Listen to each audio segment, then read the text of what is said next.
Assalamualaikum warahmatullahi wabarakatuh. Bagaimana kabar anak-anak bunda yang hebat?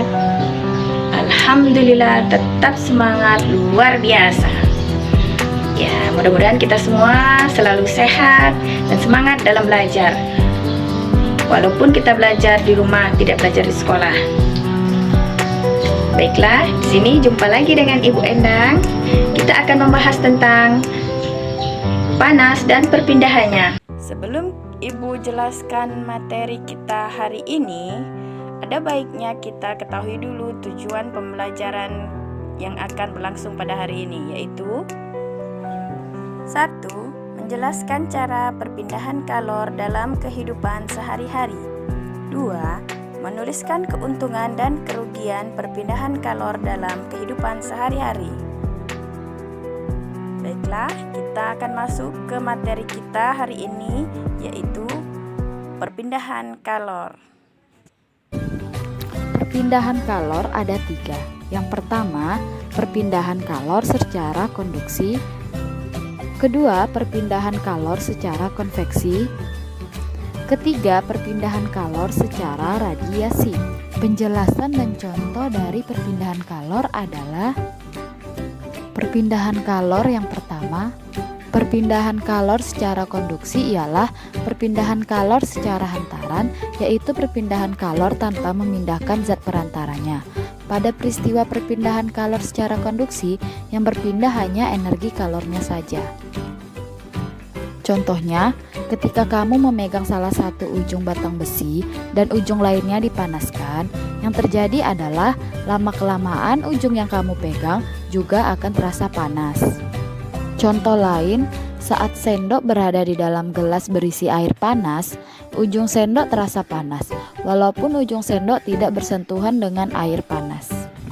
Perpindahan kalor yang kedua, perpindahan panas secara konveksi adalah perpindahan kalor melalui suatu zat yang disertai dengan perpindahan bagian-bagian zat tersebut.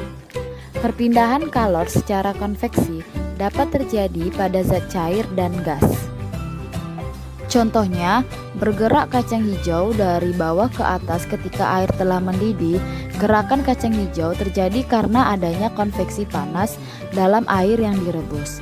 Saat air direbus dalam panci, dengan memanaskan bagian bawah panci, air di dasar panci menjadi panas.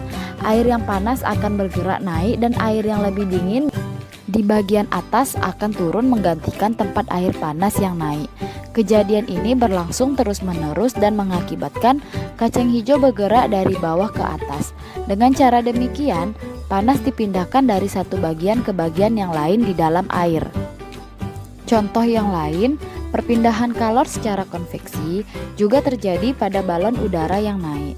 Pemanas di dalam balon memanaskan udara dan udara bergerak ke atas.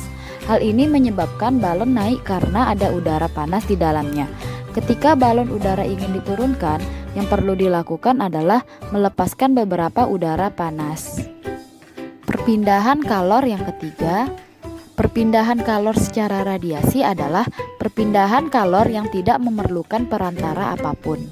Perpindahan kalor dengan cara radiasi berbeda dengan perpindahan kalor dengan cara konduksi dan konveksi. Pada perpindahan kalor dengan cara konveksi dan konduksi, kedua benda yang berbeda suhu harus bersentuhan.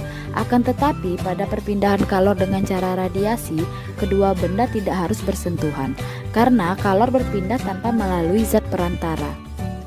Artinya, kalor tersebut dipancarkan ke segala arah oleh sumber panas dan kalor akan mengalir ke segala arah. Contohnya adalah, misalnya pada waktu kita mengadakan kegiatan perkemahan, di malam hari yang dingin sering menyalakan api unggun.